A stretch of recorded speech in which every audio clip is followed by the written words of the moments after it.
तो भाई premiere league में यूरोपा लीग और कॉन्फ्रेंस लीग के जो प्लेसेस हैं वो हो चुके हैं इंटरेस्टिंग कल के मैचेस के बाद में। क्योंकि कल तीन टीमें खेल रही थी जो compete कर रही हैं यूरोपा लीग और कॉन्फ्रेंस लीग के प्लेसेस के लिए, जिसमें Manchester United, Newcastle United and Chelsea. चौथी टीम है वो है स्पर्स, जो कि अभी फिफ्थ पोजीशन पे है बेसिकली, एंड वो फेवरेट्स अभी यूरोपा लीग के लिए। बट अगर वो अपना लास्ट गेम हार जाते हैं एंड चेल्सी अपना गेम जीत जाती है तो चेल्सी फिफ्थ फिनिश करेगी and Chelsea will go to Europa League. भाई what a turn around by Pochettino.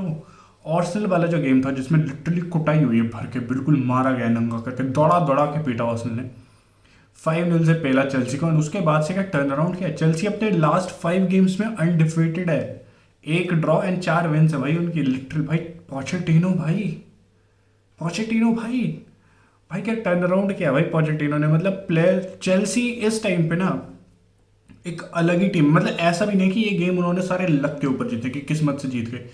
They played such a beautiful football. इतना मतलब वो कुकुरेया को इन्वर्ट कराना, वो सारी चीज़ें भाई पोचेटिनो ने टर्न अराउंड कर दिया। आई थिंक पोचेटिनो को ना अब उसके जो एक प्रेफर्ड 11 है वो पोचेटिनो को मिल चुकी है, एंड उसके साथ ही साथ पोचेटिनो को थोड़ा ये जो प्लेयर्स है ना ये डेवलप हो चुके हैं, इनके अंदर एक केमिस्ट्री दिख चुकी है। जैसे हमने एक मैच में देखा था जिसमें मदुएके के पास एक बहुत अच्छा चांस था, आई थिंक वो एवर्टन के अगेंस्ट था, जब इन्होंने 6-0 हराया था एंड उसने वो बॉल स्क्वायर कर दी थी निकोलस जैक्सन के लिए। I think if I am not wrong Nicholas Jackson ही था वहाँ पे। तो वहाँ पे अगर पहले वाला मदुएके होता वो सेल्फिश होता लोडू, वो जाके खुद ही शॉट लेता एंड देन वो सेव हो जाता है, मिस कर देता, बट उसने वहाँ पे स्क्वायर किया जो कि एक अच्छा डिसीजन था। एंड यही आप बोल के अनसेल्फिश प्लेयर्स जो होते हैं ना वो ये बेसिकली ये सारी चीज़ें करते हैं। बट जो आर्सेनल वाली लॉस्ट थी मेरे हिसाब से, आई थिंक वो ब्लेसिंग इन डिस्गाइज थी। कुछ तो हुआ इन प्लेयर्स का, कुछ तो मतलब दिमाग खटका इनका, कुछ तो आया इनके दिमाग में कि भाई ठीक है इस तरीके से अब खेलने का कोई फ़ायदा नहीं है, या तो ओनर्स ने कुछ किया या पोचेटिनो ने कुछ किया, जो भी हुआ है I think it works perfectly for Chelsea मेरे हिसाब से। मतलब एंड भाई मैं तो देखो चाहता हूँ, मैं तो ये जितने भी ये फॉलन जायंट्स है चेल्सी यूनाइटेड, मैं तो चाहता हूँ भाई ये टॉप पे पहुँचे यार। वो ट्रेडिशनल टॉप 6 मेरे को चाहिए भाई, ये मेरे को नहीं देखना न्यूकासल यूनाइटेड सडनली आ जाती है। एंड वैसे भाई मतलब बड़ा होना मैं इनको देख के कि यार मतलब ये टीम डोमिनेट करती है, बिल्कुल फेवरेट्स उतरती हैं ऐसे मोस्ट ऑफ द गेम्स में, तो इस तरीके से आई एम हैप्पी, मतलब मैं खुश हूँ। आई होप कि चेल्सी देखते हैं कहाँ फिनिश करती है। फेवरेट्स है अभी वो सिक्स, मतलब फिफ्थ या सिक्स तो वो फिनिश करेंगे ही करेंगे। एंड न्यूकासल के ऊपर डिपेंड करता है, मतलब अगर न्यूकासल अपना लास्ट गेम जीत जाते हैं एंड चेल्सी अपना गेम अगर हार गई तब चेल्सी से सेवन्थ फिनिश कर जाएगी, क्योंकि न्यूकासल का जीडी बहुत ज़्यादा बेटर है चेल्सी से। 21 का जीडी उनका एंड चेल्सी का अराउंड 10 का है, 13 का सॉरी, 10 का टॉटनहम हॉटस्पर्स का है। पहले मतलब बात करते हैं Newcastle United versus Manchester United. What a game, what a game. इतना केओटिक गेम, इतने चांसेस बन रहे हैं, मतलब कभी यूनाइटेड चांस बना रही है देन तुरंत काउंटर पे हिट कर रही है न्यूकासल यूनाइटेड, देन तुरंत यूनाइटेड हिट कर रही है। तो इट वाज लाइक दिस, पूरा गेम एकदम इसी तरीके से था, टग ऑफ वॉर की तरह की, ये खींच रहा है तो उधर जा रहे हैं ऐसा। बिल्कुल चांसेस बहुत सारे बनाए दोनों टीमों ने।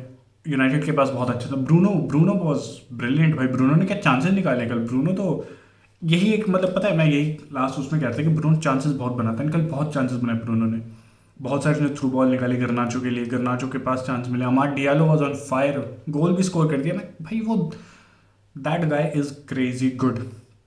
टेन हैग भाई क्यों नहीं खिला रहा था तू उसे। ये अब पता है यहीं पे अब देखो वही वाली बात, क्वेश्चन क्यों नहीं खिला रहा तुम्हारे स्क्वाड में एक हीरा पड़ा है, हीरा, और तुम उसे खिला ही नहीं रहे हो। मतलब यार कम ऑन यार, खिलाना चाहिए था ना उसको। कितना बढ़िया वो करा कल, उसने गोल स्कोर किया। रास्मस हॉलैंड आया देन ऑफ द बेंच, वो स्कोर करता है goal. Newcastle United I think the best player जो मेरे को लगा वो एंथनी गॉर्डन था भाई। That guy was on fire, goal score किया एंड उसने एक और बहुत ही प्यारा चांस बनाया था, मतलब वो एल्मिरॉन के लिए।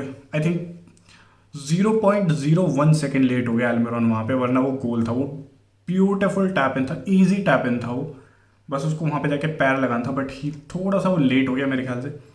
एंड पेनल्टी एक इंसिडेंट भी हुआ जिसमें क्लिप कर दिया पीछे से आके आम्रबाद ने। मेरे को लगा यार वो पेनल्टी है, मतलब अगेन कांटेक्ट तो था। एंड उसकी बाद में फोटोज भी हैं कि उसकी सॉक्स वगैरह फट गई, उस टाइम पे भी दिखाया था मैच में भी। एंड जिस तरीके के डिसीजंस वीआर देता है, मतलब देखे हैं मैंने इस तरीके के डिसीजंस में पेनल्टी देते हुए, तो अगेन कंसिस्टेंसी है। इनकन्सिस्टेंसी तो वो तो क्या ही होती है, कंसिस्टेंसी हमें तो पता ही नहीं है। एंड न्यूज़ आ भी रही है कि भाई वीआर को स्क्रैप करने की बात चल रही है। आई डोंट नो, मतलब काफ़ी मिक्स्ड फीलिंग्स है मेरी इसके लिए। मतलब आई थिंक मैं सही बताऊँ तो मैं इसके मतलब फेवर में जाऊँगा कि हटा दो इसको। मैं नहीं बोलूँगा कि मतलब रखने का कोई फ़ायदा है नहीं इसको, क्योंकि प्रॉब्लम यह है ना कि जब वीआर नहीं था एंड कोई डिसीजन आपके अगेंस्ट चले जाता था तो एटलीस्ट ये तो था कि चलो ठीक है वीआर नहीं है, रेफरी ने एक गलत कॉल ली, हो जाता है कोई बात नहीं, छोड़ दो उसे। ठीक है, आप उसके ऊपर रंडी रोना कर सकते हो, अपना आरआर कर सकते हो, बट उस पर कुछ फ़ायदा नहीं है करने का, क्योंकि वो हुआ नहीं। वीआर में क्या होता है कि देख रहे हो आपकी, मतलब आपको क्लियर पता लग रहा है, कैमरेज लगे हुए हैं, कैमरेज लेने के बाद भी अगर आप डिसीजन गलत ले रहे हो, इतनी सारी टेक्नोलॉजी होने के बाद भी आप गलत डिसीजन ले रहे हो ना, तब ज़्यादा गुस्सा आता है। एक तो ये कि चलो ठीक है टेक्नोलॉजी नहीं है तो छोड़ो, वो तो छोड़ दो, उसका कोई नहीं, आप कुछ नहीं कर सकते, रेफरी ने डिसीजन दे दिया तो दे दिया। बट अब एक ये है ना कि मतलब टेक्नोलॉजी है और उसके बाद भी गलत डिसीजन आ रहे हैं, तो उसका कोई फ़ायदा नहीं है ना, फिर तो और भी ज़्यादा बेकार ही है, फिर तो और गुस्सा आएगा कि मतलब बेंच तुम टेक्नोलॉजी भी और तब भी तुम गलत डिसीजन ले रहे हो। तो आई थिंक मेरे हिसाब से तो हटा दो, कोई फ़ायदा नहीं है इस चीज़ का। मतलब उससे एटलीस्ट जो फुटबॉल था, वो जो ब्यूटीफुल फुटबॉल जो हम देखते थे पहले जो था, कम से कम वो तो रहेगा। अब तो मतलब बेकार ही हो गया यार, अच्छा नहीं लग रहा मेरे को। खैर, एंड इस विन के बाद मतलब टेन हैग ने काफ़ी बड़ी बड़ी बातें बोल दी, will promise will give everything on the मतलब on the last day, and F A cup final में हम अपना बेस्ट देंगे, and will try to bring the trophy and this and that. काफ़ी बड़ी बड़ी बातें बोली, एंड काफ़ी अच्छा लगा वैसे सुन के कि मतलब ten Hag, I think ten Hag motivated है, एंड टेन हैग वांट्स कि जो ये यूनाइटेड की टीम है इसको टॉप पे वो लेके जाए। उसको बस बैकिंग चाहिए यार, पता है बैकिंग तो देखो उसको मिली। Ten Hag is the most backed manager in my opinion after sir Alex Ferguson. Fans ने उसको बैक किया है, मैनेजमेंट ने उसको बैक किया, जो उसको प्लेयर्स दिए गए हैं, जो उसने प्लेयर्स डिमांड करे हैं उसको सारे दिए गए, except for Frenkie de Jong. Frenkie de Jong को छोड़ के उसको सारे प्लेयर्स दिए गए, रास्मुस हॉयलैंड हो, एंटनी हो, मेसन माउंट हो, आंद्रे ओनाना हो, लिसांद्रो हो, तो प्लेयर्स तो उसको मिले हैं। रोनाल्डो की सिचुएशन हुई, टेन हैग को बैक किया गया, फैन बेस ने बैक किया। सैंचो की तब भी टेन हैग को बैक किया। डेविड डेहिया की सिचुएशन हुई तब भी टेन हैग को बैक किया। तो आई थिंक इतनी सारी बैकिंग के बाद में आई थिंक टेन हैग को अब नेक्स्ट सीजन ना डिलीवर करना पड़ेगा मेरे हिसाब से। एंड ये जो इंजरीज़ का जो था अभी तक की इंजर्ड हैं प्लेयर्स, एंड इस वजह से मेरे को मेरी प्रेफर्ड लाइनअप नहीं मिल रही है, इसलिए मैं अपना सिस्टम नहीं खिला पा रहा हूँ, जो भी है उसके वो बातें। नेक्स्ट ईयर आई होप कि इंजरी क्या होता है, next year I hope injury ना हो, एंड तब देखते, तब आई थिंक तब ना जो यूनाइटेड का फैन बेस है उनको तब एक ओपिनियन अपना रखना चाहिए, तब उनको एक डिसीजन बनाना चाहिए कि टेन हैग को रखें या ना रखें। वो पूरा एक सीज़न देखो, क्योंकि जो उसने फर्स्ट सीजन में किया गया, काफ़ी लोग कहते हैं कि भाई उसने फर्स्ट सीजन काफ़ी अच्छा किया था। अच्छा था बट इतना भी कुछ खास अच्छा नहीं था, क्योंकि अवे फॉर्म बेकार ही थी यूनाइटेड की उस सीज़न में, एंड इतना अच्छा उन्होंने किया था नहीं।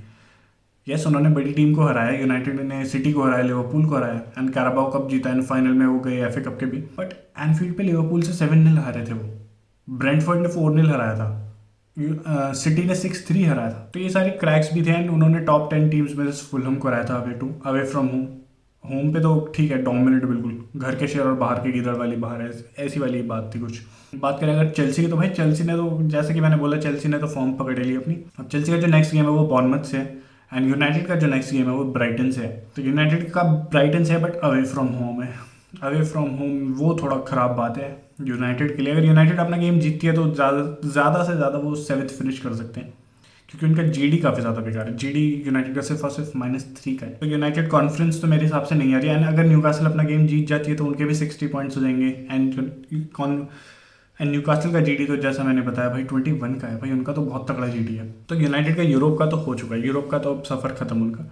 एक ही तरीका है कि वो एफ ए कप जीत जाए, एंड अगर वो एफ ए कप जीत गए भाई that will be something interesting. मतलब अगर सिटी को हराते हैं, यूनाइटेड एफ ए कप जीतती है, तब तो भाई वो यूरोपा खेलेंगे मतलब सीधा, क्योंकि एफ ए कप के विनर को सीधा प्लेस मिलती है यूरोपा लीग में।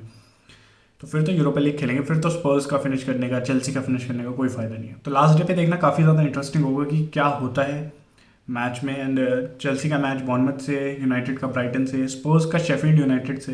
तो स्पर्स का काफ़ी ईजी फिक्सचर है, एंड स्पर्स आई थिंक जितनी एंज पोस्टेकोग्लू एक मिशन लेके आया कि वो स्पर्स की जो मेंटालिटी है उसको पूरा बदल देगा, एंड सब कुछ करेगा वो। अगेन बैकिंग तो पूरी मिलेगी भाई उसको, जिस तरीके से मतलब वो काम कर रहा है वो एक्चुअली में। अगेन ये मैनेजर्स काफ़ी मतलब मैं बोलूँगा ऑप्टिमिस्टिक भी नहीं, पॉजिटिव मैनेजर्स है, अच्छे मैनेजर्स है, चाहते हैं वो चेंज लाना चाहते हैं। तो full support to Postecoglou, full support to Pochettino, full support to Ten Hag, जो भी पहुँचे भाई मेरे लिए। मैं तो मज़े लेने वाला आदमी, मैं तो मज़े लूँगा और कुछ नहीं है। मतलब वो होता है ना कि 4-5 लोग लड़ रहे हैं और वहाँ पे एक बंदा खड़ा होकर हंस रहा है, तो वो मैं हूँ, मैं तो हंसे हूँ, मैं तो मज़े लूँगा, बस मेरा और कुछ काम नहीं है। ठीक है ना, मैं तो एज अ न्यूट्रल देखता हूँ, मेरे को तो मज़ा ही आता है। एंड देखते हैं यार कौन फिनिश करता है, कौन जाता है यूरोप में, कौन जाता है कॉन्फ्रेंस में, कौन जाता है बाहर। मिलते हैं नेक्स्ट वीडियो में। वीडियो पसंद है तो लाइक करो, चैनल को सब्सक्राइब करो भाई।